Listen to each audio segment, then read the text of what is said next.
Hey everybody, I'm the Dr. Bob Lee for 107.5 WBLS, and you are watching Open. Thank you so much for being a part of the show. Coming up on today's show, we'll highlight a recently renovated kitchen that is providing incredible growth opportunities for food and hospitality businesses in the Boogie Down BX.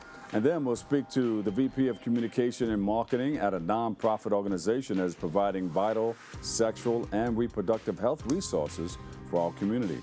Plus, we'll sit down with a professor, writer, and author of many books to highlight his latest work reflecting on the year 1925, taking you all back there. And then you don't want to miss it.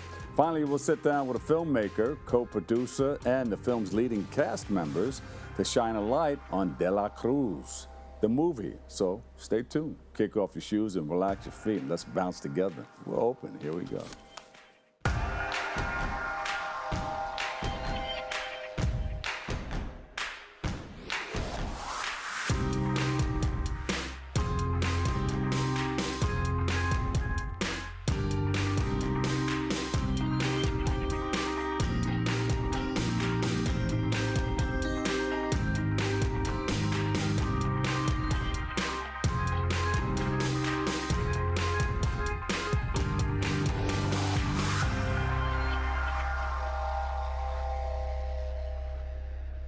Hey everybody, I'm your host, Dr. Bob Lee, and you are watching Open. It's that live interactive program that brings the Bronx, New York City straight to your TV set, so stay connected to us through social media at BronxNet TV.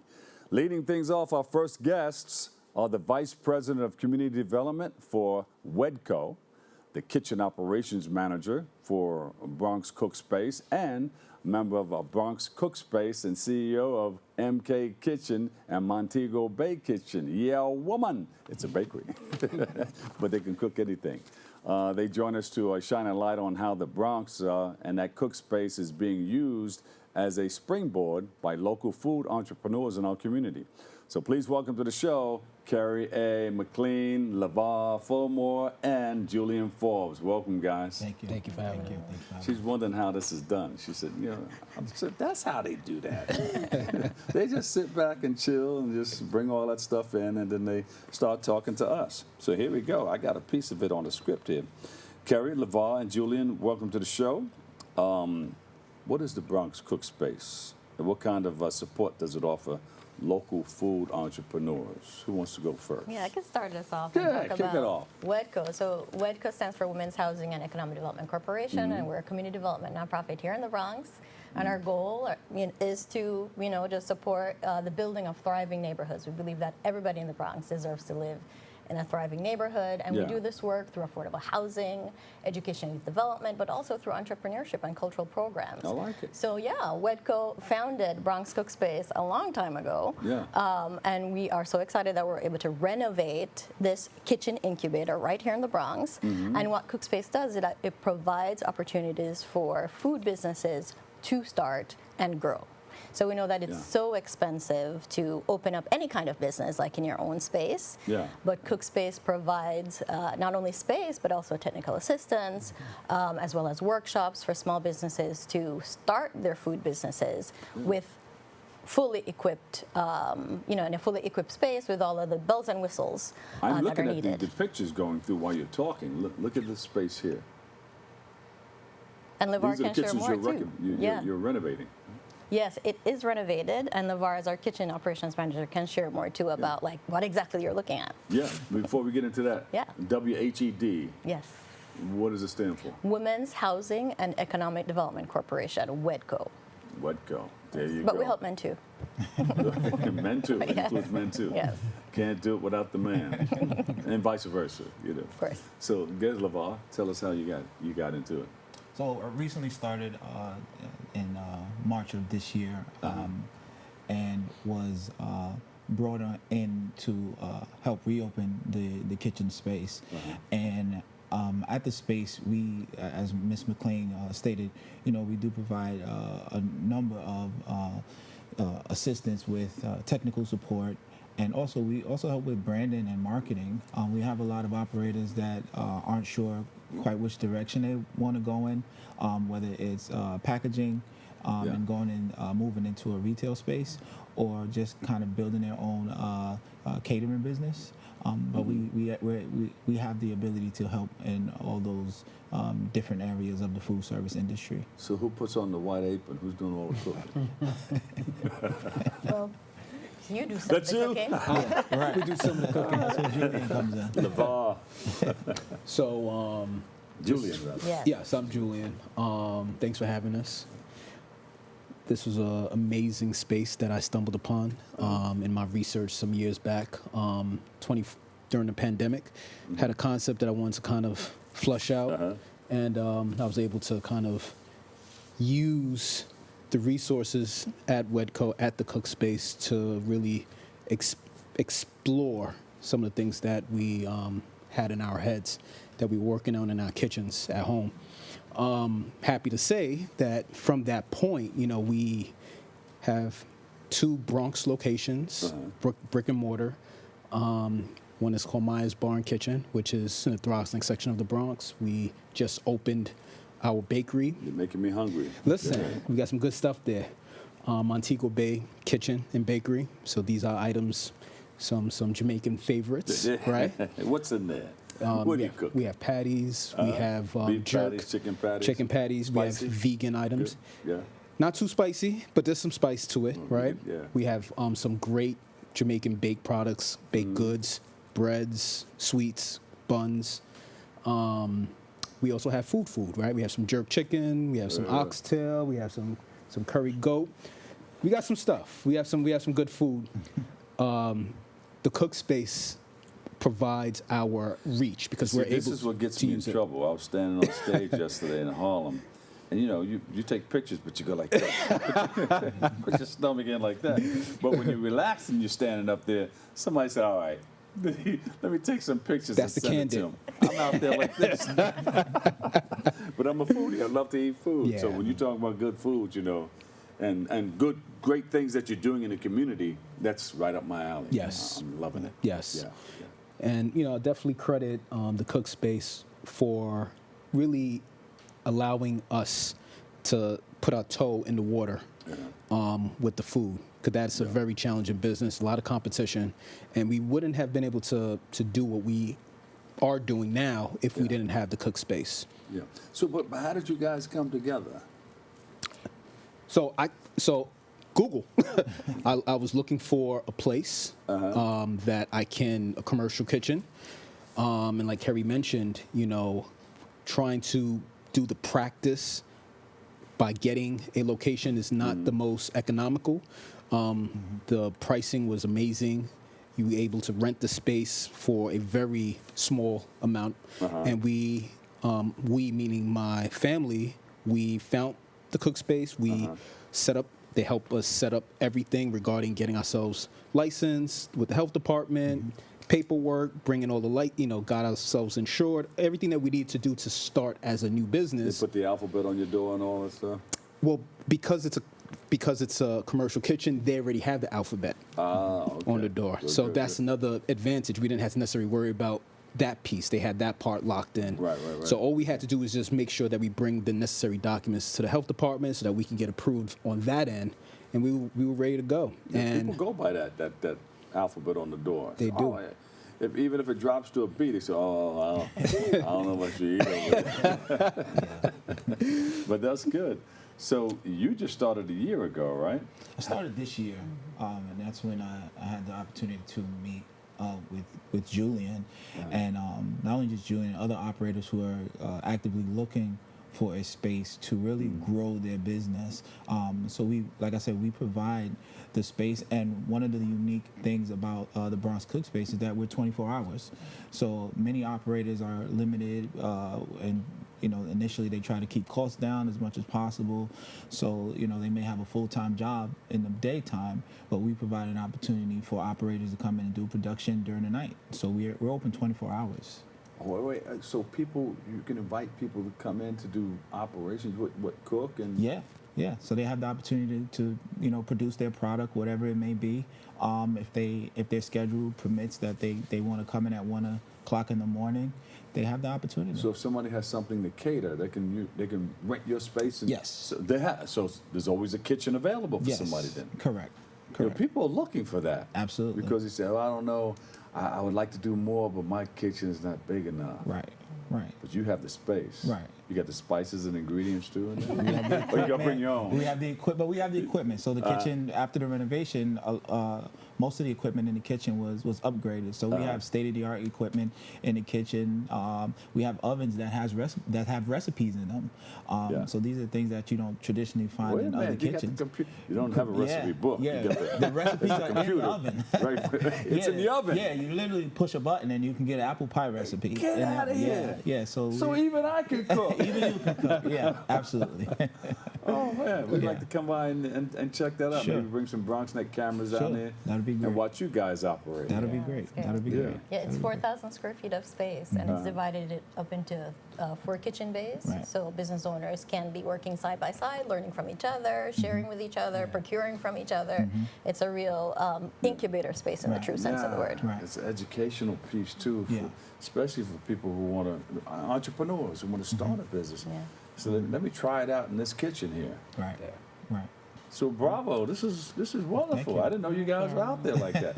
You know, I knew that they had spaces where people can come in and use as office space. They have like cubes like that all over the place. But I didn't know they had kitchens Yeah.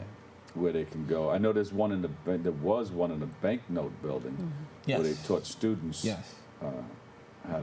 how to get into it. Because I built a radio station in that same place, and around the corner was that kitchen Yeah. where they taught that.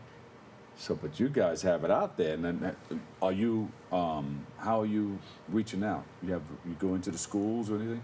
You have an outreach program going? So I do more direct to our vendors, and I go to food shows like the Bronx Night Market, Harlem Uptown Market. yeah, they come here too. Yeah, All so right. I'm there, not every weekend, but as much as I can, and different events throughout the Bronx, trying to recruit members to come into our kitchen, and so far it's been working.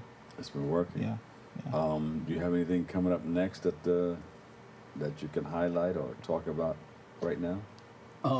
So one of the things that I've been able to do with the help of the Cook Space, we've got into the restaurant space, but now we're in retail, and we have some products that's fresh to the market. I was just telling Kerry that we have a secret one, but currently what we do You have. don't want to tell us right now? Well, I can't tell you yet because it's not in the stores yet. I don't want anybody to beat us to it. But what I can I tell get you, it, I what get is it. available, we do have a festival mix, which is a type of like a corn cake, almost like a hush puppy, Yeah. right, Jamaican style. We have a Johnny cake or a fried dumpling mix. Yeah. We have some sauces, some nice jerk barbecue sauces that will make any item that you're cooking much better. Oxtail patty. I'm just throwing it out there. we, at the bakery, we do have an oxtail patty. You do? And we have a curry goat patty. We have a pulled What? jerk chicken patty. All right. Yeah, so we have some very unique items, and that's at the bakery, the Montego Bay Bakery. All right, we do good, have good, that. good. Yeah. What's the location of these? You said you had 2 spots, right? Yes. So Montego Bay Bakery is at 723 East Tremont Avenue. That's in the Bronx Crotona section. And Maya's Bar and Kitchen, that's in the Throgsneck section of the Bronx, and that's 3841 East Tremont Avenue on the east side of Randall. Visit. I'll come hungry. I say, hey, I got some friends in the Bronx. Let's go eat. Let's go. And I think the wonderful thing about Julian's story is that he started in the kitchen, expanded to brick and mortar location, growing there, and he is still using the Bronx Cook Space Kitchen Incubator to supplement Yes. and to continue to expand his business. So even though he has bricks and mortar locations, he's still making some of those food products that he Yes. mentioned Yes. in the commercial kitchen incubator space. And then you got a back to school. Briefly, I got about 30 seconds. You got a back to school program coming up?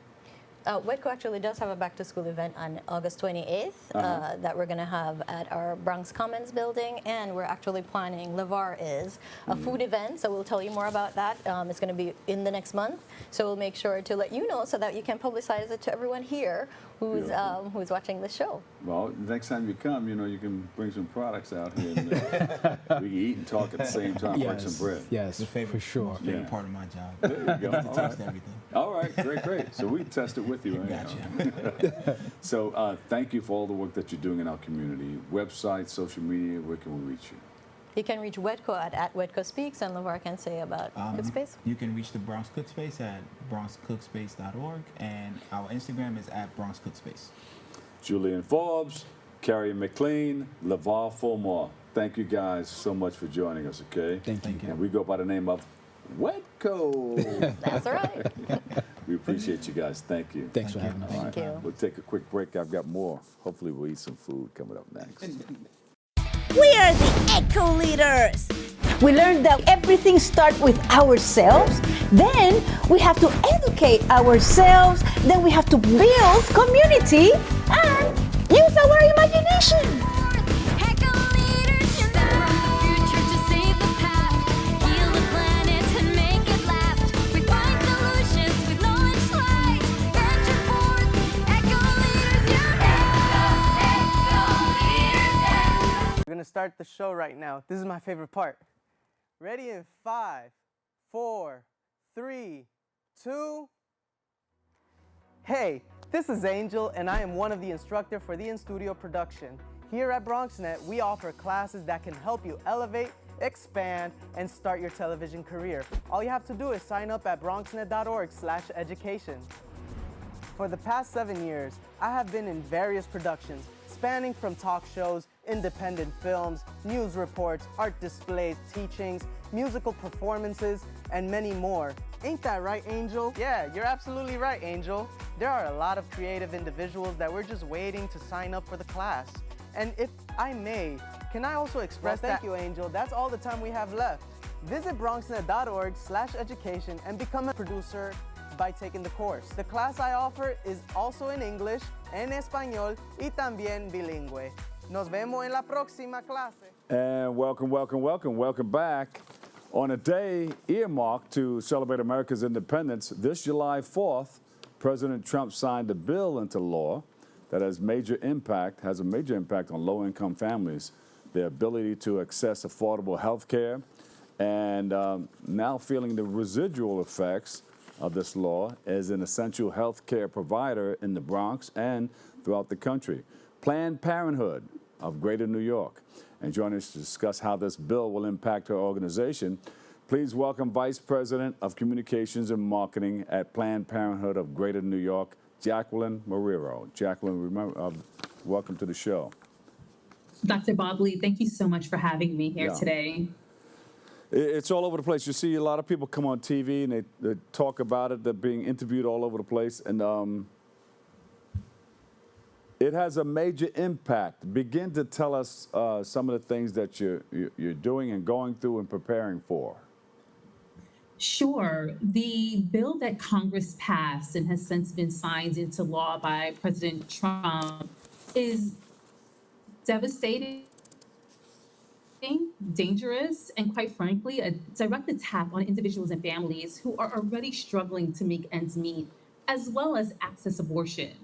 So the provision in this bill, or now law, was intended to strip Medicaid from millions of Americans, including more than 100,000 New Yorkers who rely on Medicaid to access care at Planned Parenthood of Greater New York health centers, including the center right here in the Bronx. It also directly targets Planned Parenthood patients by defunding our organization out of the Medicaid program. What I mean by that is it denies Planned Parenthood reimbursement by the Medicaid program for services that we provide, for most of the services that we provide. I'm talking about wellness exams, cancer screenings, birth control, STI testing and treatment, HIV prevention like PrEP and PEP, which are life-saving medications for people living with HIV. They're doing this all to punish us and our patients because we also proudly provide abortion care. Although federal Medicaid does not apply to abortion services. So let's talk about who this really impacts the most, right? We're talking about people who already face great barriers to health care due to systemic injustices, economic inequality, gender bias, racism. We're talking about mothers who already deprioritize their health care to put their families or their children or their husbands first. We're talking about young folks who maybe rely on Medicaid while they're searching for employment with benefits. And we all know how hard that could be nowadays. So in July, a federal judge found that this law was unconstitutional because it singled out Planned Parenthood and the judge issued a preliminary injunction blocking the enforcement of the provision, which continues to allow Planned Parenthood to receive reimbursement for the services that I had named, at least for now. But we can't lose sight of what's really happening here, right? This provision and this law, this spending bill or law, is deeply unpopular, it's deceptive, and just outright cruel. The consequences are going to be incredibly clear. It's going to be cancers that are going undetected.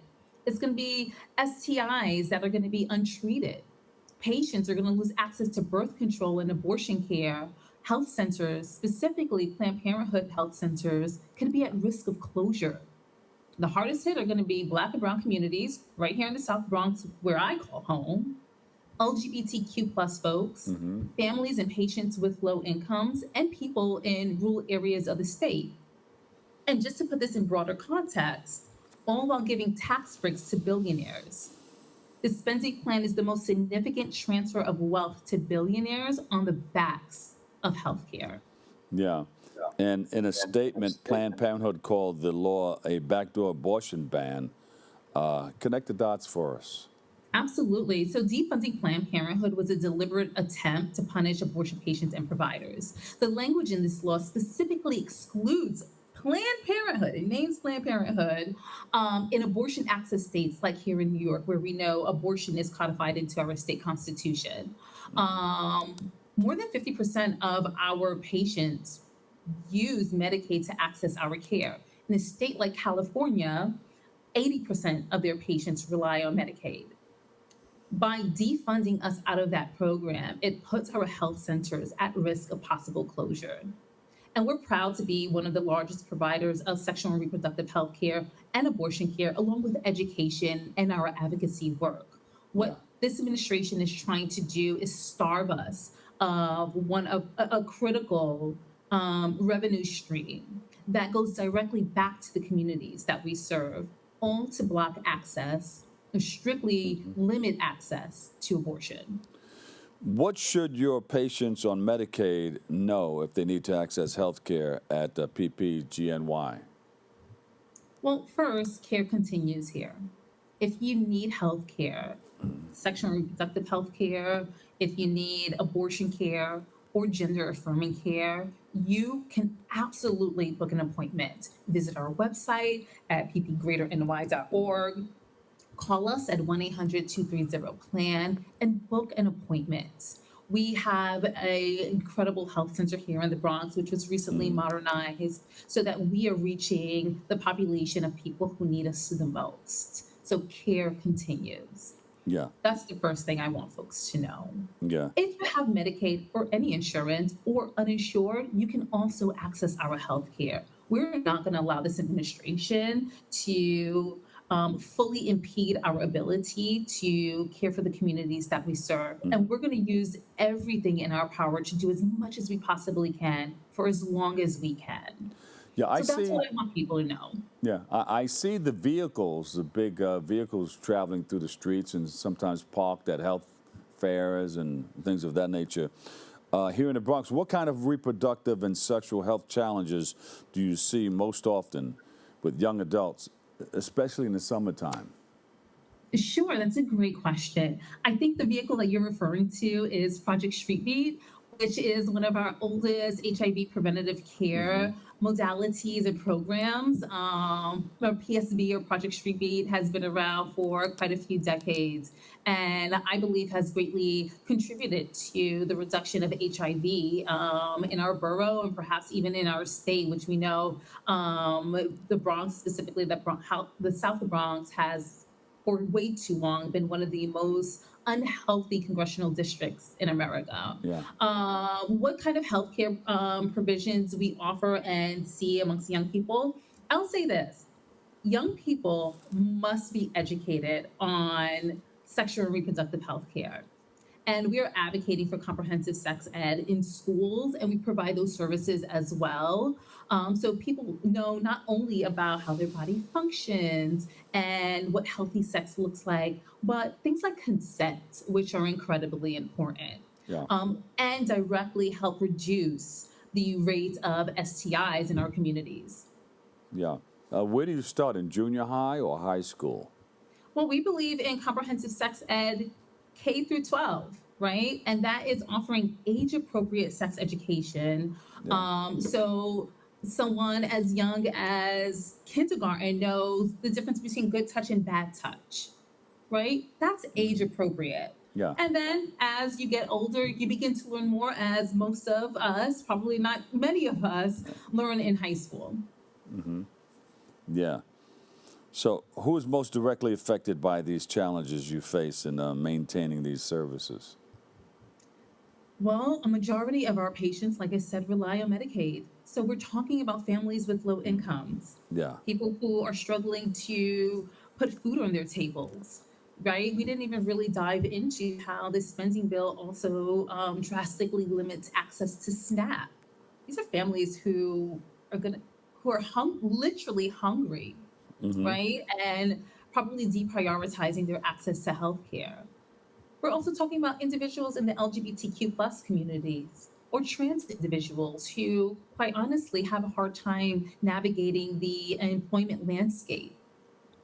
They're going to be directly impacted, along with people who are in Black, Latinx, and Indigenous communities who often have been deprived of access to affordable, quality, and quite frankly, compassionate sexual and reproductive health Yeah. care. And I think I just described a huge population in the Bronx. And so we know Yeah. that the Bronx will be directly impacted by this. And we're doing everything we can to keep our doors open. Yeah. How many doors do we have? How many healthcare centers does Planned Parenthood have in operation now in the New York City area?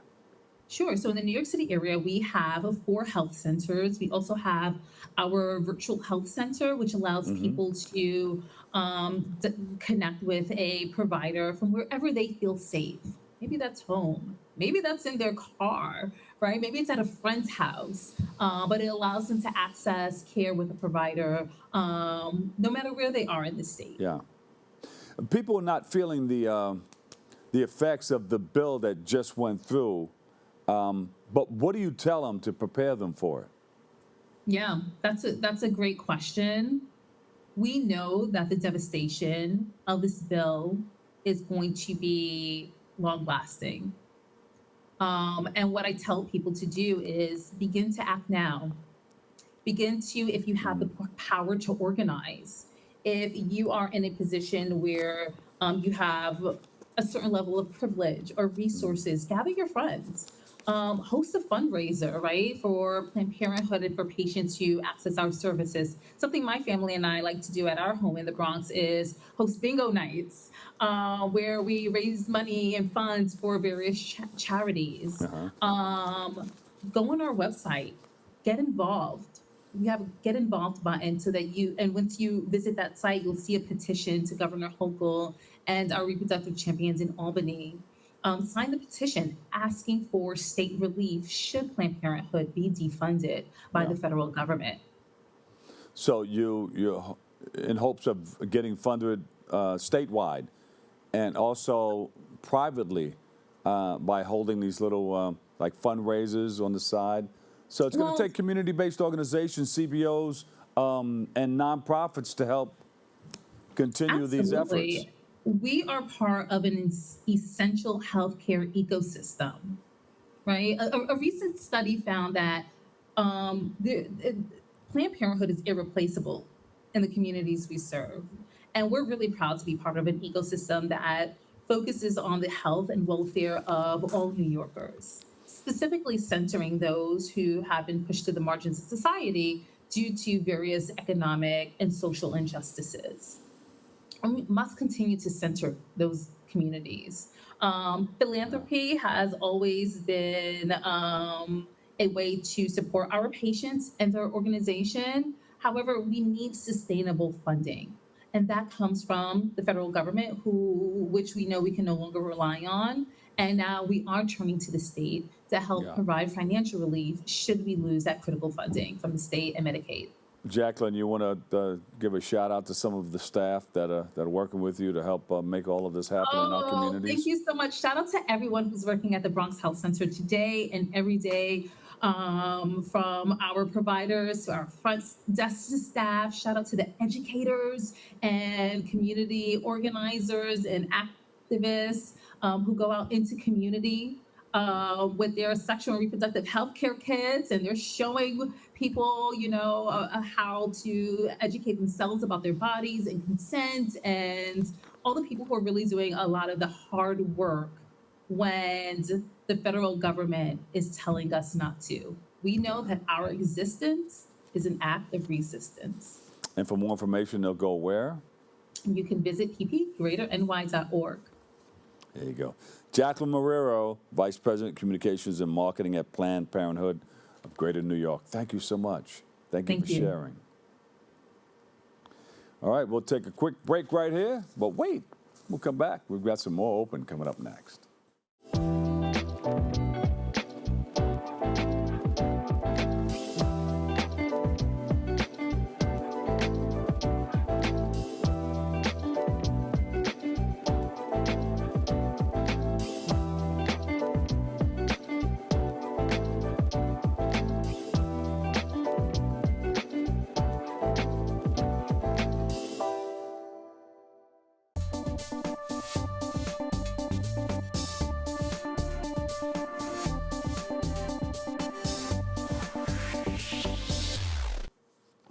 And welcome back. Our next guest is a writer, a professor, a humanist, and an author of many books, travel, culture, and literature. And he has a new one coming out, too. I guess he's going to tell us a little bit about it. He joins us to reflect on his latest work, 1925. In the year 1925. Oh, that's another song. It's a literary encyclopedia and so much more. So please welcome to the show, Tom Lutz. Tom, welcome to the show. Thanks so much for having me, Dr. Lee. Yeah. Were you engaged in my singing there for a hot second? I was. It occurs to me that song came out almost halfway between 2025 and 1925. It came out around 1970. So, there you go. Yeah. So halfway. So tell us. You wrote 13 books. Well, the 13th one is coming out. Just to hit some of those books that you've written in the past, what were they? I wrote a history of crying, of weeping. I wrote a history of slackers, loafers, and loungers. Wow. I wrote a couple of literary histories that were more or less academic books, a philosophy book called Aimlessness, 3 travel books that are cover, roughly 75 countries around the world. And now a novel, and the second novel is the one that's coming out in October. Yeah. So what drew you to focus on an entire literary encyclopedia on the year 1925? What's special about the year 1925? Well, it is the single most amazing year in the history of American literature. It's just hands down the year that has the most classics, the most vibrant literary culture. So that's the real reason for the book to be published, to be put together. But I started teaching about the 1920s back in the 1990s, and so I have a 30-plus year career teaching courses on the 20s, and I started to I felt bad that each time I taught a course on the 20s, I could get so little of this incredible ferment in a single class. Yeah. There's only so much you can do in a semester. So I started to narrow it down and just did 1925. And that way I could go a little bit broader, a little bit wider, have more different kinds of books, more different kinds of films, plays, artwork. And so that it's a way to go wide. Yeah. Well, that's amazing. Everybody said, you know what? Wait, it's 1925. Let's get some work done. And people put out a lot of stuff all over the place. Yeah, well, there's a lot of reasons for this, including at close to the Bronx there, including all the migration into New York in the teens and the 20s, the Great Migration and migration from the Caribbean, Yeah. which resulted in the Harlem Renaissance, which was the kind of inaugural moment of the Harlem Renaissance is 1925 when Alan Locke publishes a book called The New Negro, which is about has everybody, Gene Toomer, Langston Hughes, Zora Neale Hurston, Claude McKay, James Weldon Johnson, Charles S. Johnson, E. Franklin Frazier, like not just in literature but sociology and history and philosophy. So it was an amazing book, and just one of the kind of New York moments in the book, but much larger than that. The Great Migration transformed the entire country. But that's one of the big things. A lot of other immigration. Yeah, and the Harlem Renaissance. Everybody talks about that, but they don't attach a year to it. So that was the big year that started the Harlem Renaissance. Yeah, I mean, people date it in different ways. Gene Toomer's Cane is 1923, and that was a really important text that got the imagination of the country involved. But it's really Alan Locke's anthology that was first in a magazine called Survey Graphic, and then expanded into a book also in 1925. So inside of that anthology was what that intrigued you the most? Oh, just this, Langston Hughes' first poetry, Zora Neale Hurston's very first fiction and play, a little play. But it's not just that. It's this sense that the American culture was fundamentally changing, and it was changing because of this group of people that had gathered, mostly in Harlem, mostly in New York, but also in Chicago and Washington D.C. and lots of other places as well. But it was a real kind of announcement that we are here and we have this to say. And it was and Alan Locke. I've done some anthologies myself. It's a tricky business. I mean, you kind of do this every day, right? You put together an anthology of guests to talk to, and some of us are better than others, right? I mean, obviously, today everybody was great, but I'm sure there are days when you're not so sure. But this is a collection where every single piece is a winner. Every single piece is amazing. He was a philosophy professor at Howard University. He was just a very smart guy and recognized. I mean, it wasn't just that he recognized all of the people. James Weldon Johnson had been around for a long time already. Everybody knew who he was, but people didn't know who Zora Neale Hurston was. She just arrived in New York that year. Langston Hughes was in Washington D.C. He was working as a busboy in a hotel, but Alan Locke found them all, and gave them a platform. So it was quite amazing feat. Tom, when you're teaching in your classrooms, hands go up to want to know more about what when you're teaching in this subject and in these spaces. Well, it's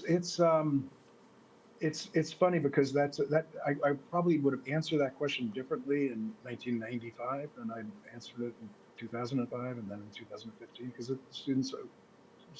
students' concerns change over time. I mean, they're of course very interested in the kind of beginnings of queer culture in America. That's the latest students are more interested in that than students were 40 years ago. And so things, those kind of interests change. It's I get them to do their own research and look up their own stuff and do deeper research into each of the topics that I'm talking about.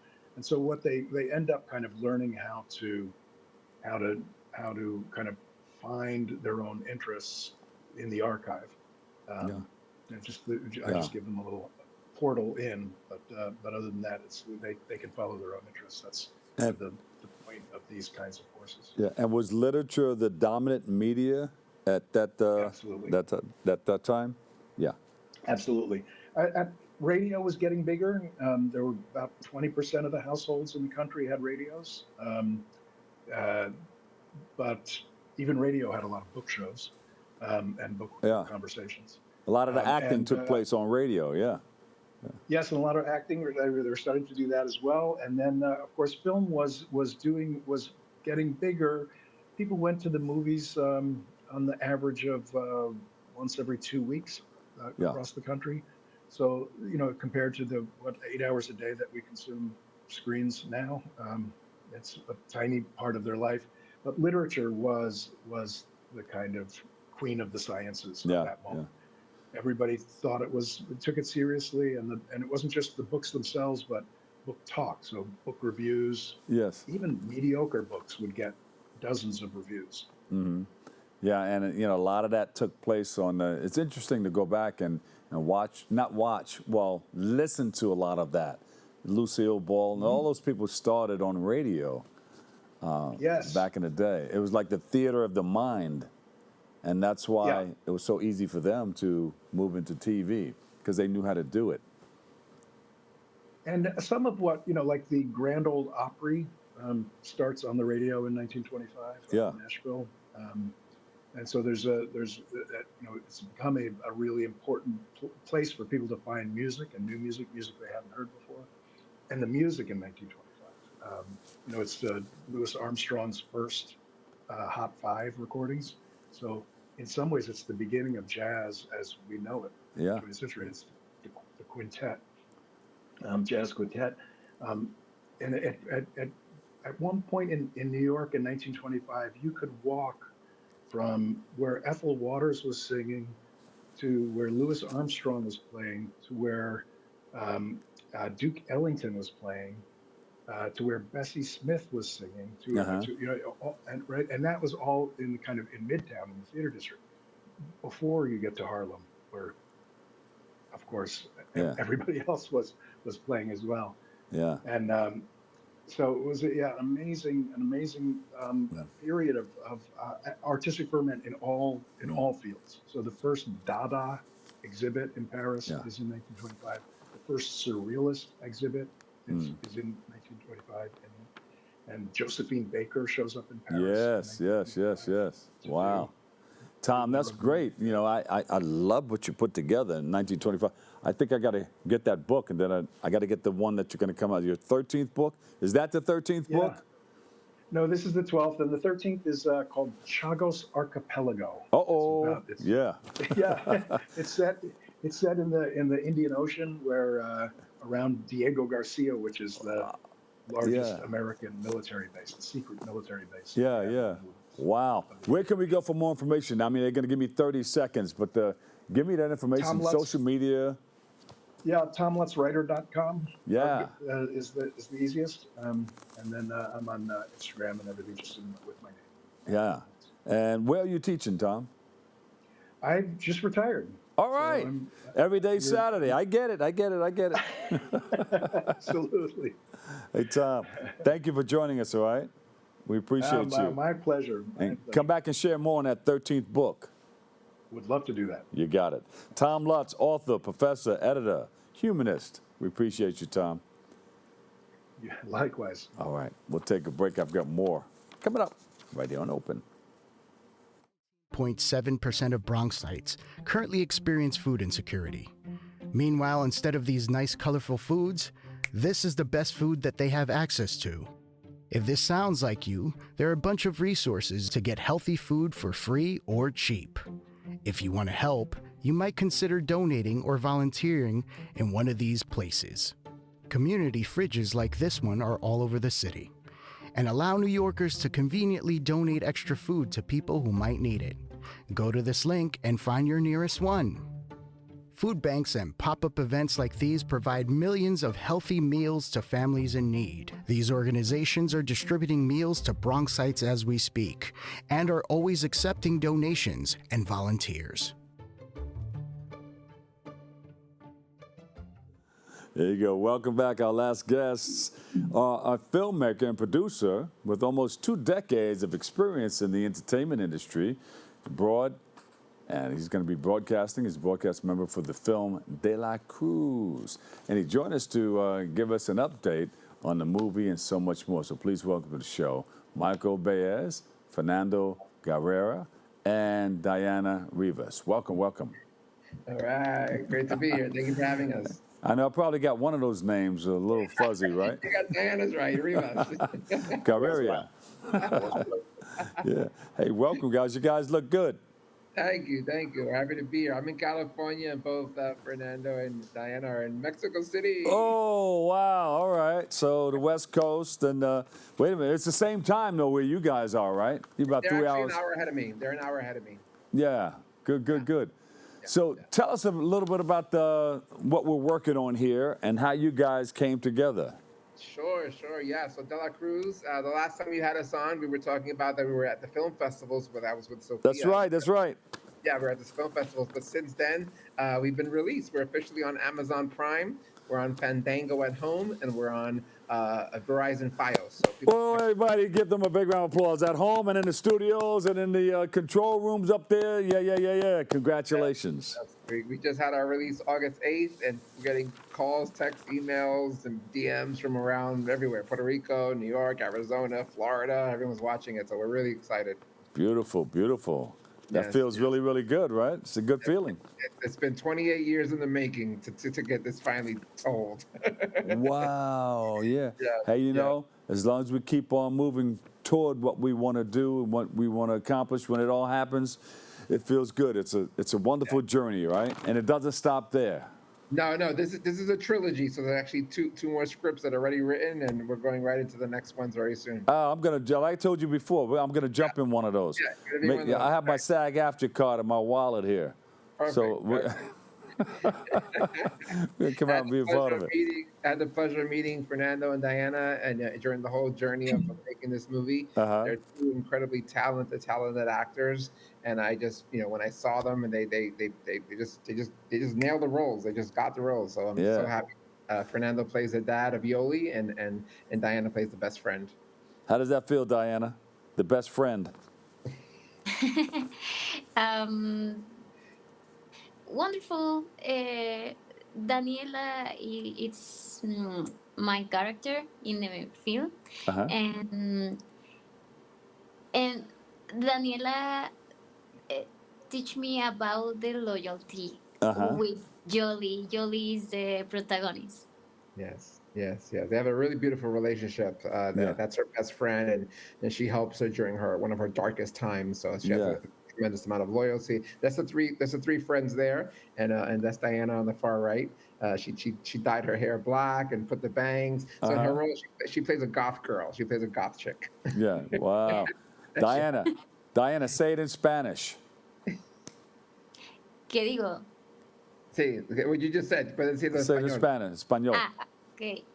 Sobre Daniela. Sí.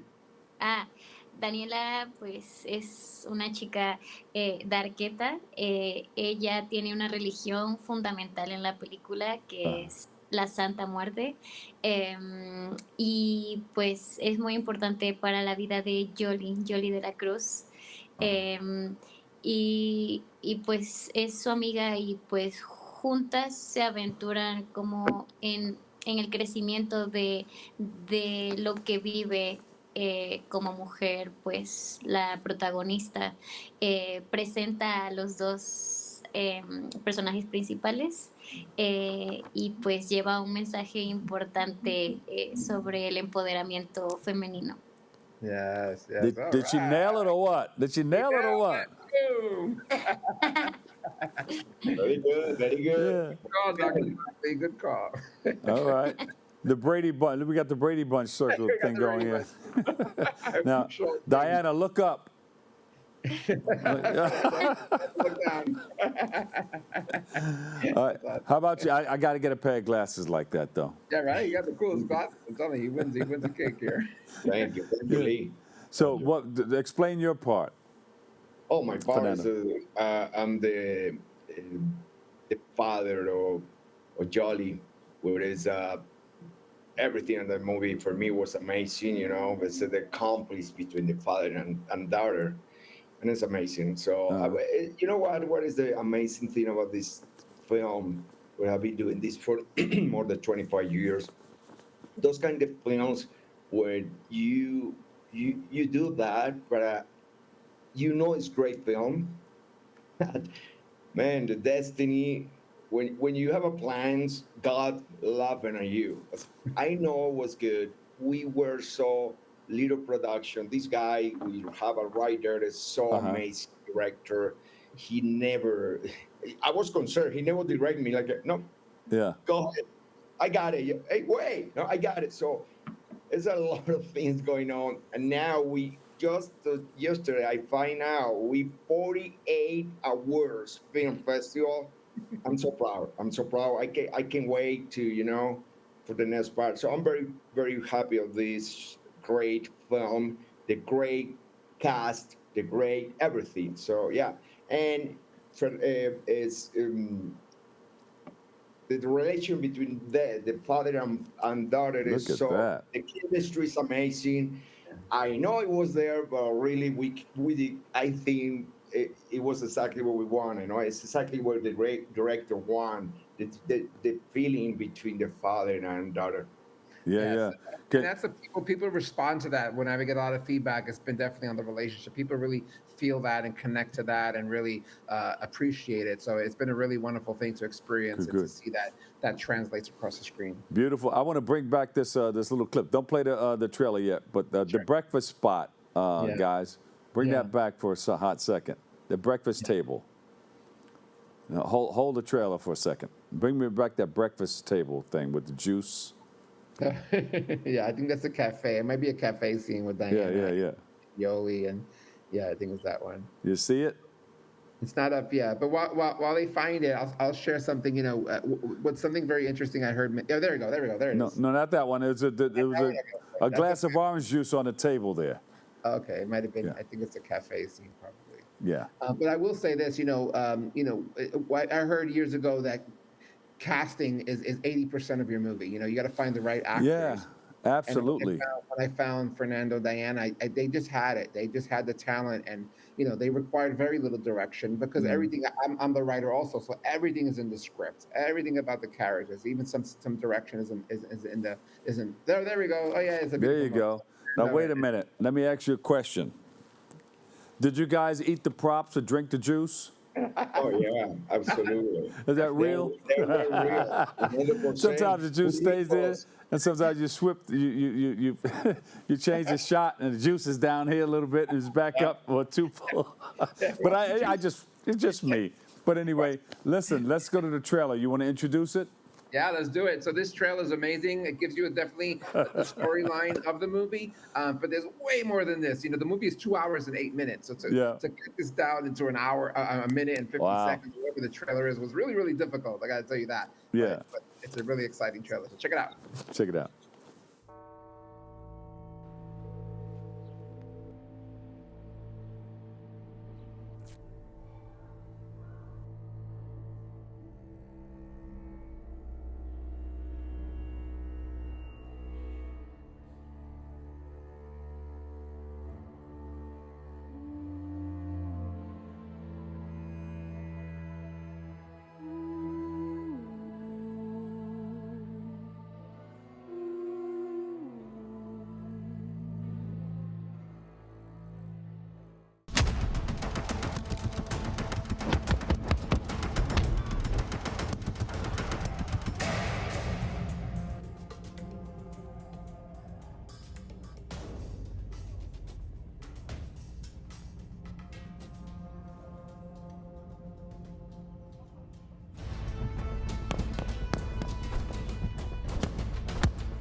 I remember the last time you were here, you played that part, and we were talking about how busy you guys are getting, not only in getting that script and everything together, but the physicality.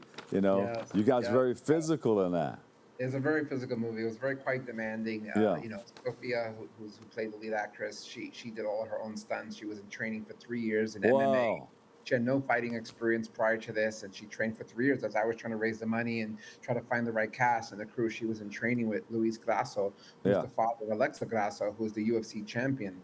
She's the first female champion from Mexico, and it's amazing. So just to see like it all unfold. Oh man, that was great. Incredible. Yeah, for sure. And I want to bring something that Dayana said. She brought up something in Spanish, but I want to translate. You know, she said that it's a story of femininity, as you see. It's a female empowerment movie. Yeah. And we actually joined partnership with this organization called RAIN, and it's the largest national hotline for sex abuse. So people who have experienced this, you know, can actually go there and get help. So they can go to rain.org, RAINN.org, and all the information is on there. But it's a very important thing to get that across, that, you know, female empowerment that women have to learn. And I think, Dayana, did you start studying martial arts or boxing after this? Yeah, karate and boxing. Oh, you are? Oh, we got to come. You're not doing it professionally, are you? No. Okay. Well, listen. They got 30 seconds for me left, but I want you to give me your social media and all that stuff and where we can go and watch this, because it's out there now, right? Yeah, it's out there now. Exactly. So you go to Amazon Prime to watch it. You can go to Fandango at home. You can go to Verizon File. So any of those 3 platforms, or on our website, cruzthemovie.com. All the links are on there. And we just released the soundtrack. We have an amazing soundtrack done by our incredible composer, Omar Cruz Cabrera, and Carlos Bueno. They made an incredible soundtrack. It's on Spotify, it's on Apple Music and everything. I love you guys. You did an amazing job. Mwah! We appreciate you and love you for everything. All right, you guys say your name. You can come out saying your name. You are? Fernando Gaviria. Actriz Dayana Rivas. And Michael Baez. There you go. And we did the movie De la Cruz. All right. You said the whole thing. Gracias, Lee. Hey, muchas gracias. Thank you so much. gracias. Thank you for hanging out with me, and thank you for letting me hang out with you and sharing in this special space and It time. was a pleasure. And we'll catch you another day, another way, all right? You got it. I already Love got a you. picture. I already got a picture. Unfortunately, that's all the time we have for today's show. I want to thank you, our guests, for joining us, and you, our viewers, for tuning in and checking it all out. And you can keep following us on the social media at BronxNet TV. You may join us for next week's episode. We're going to lay it on you, all right? And I'll see you over 107.5 WBLS. Always remember this: what you are is God's gift to you. What you make of yourself is your gift to God. So choose your choice. Let your choice control the chooser. I'm the Dr. Bob Lee. Catch you another day, another way. I love you all. Peace.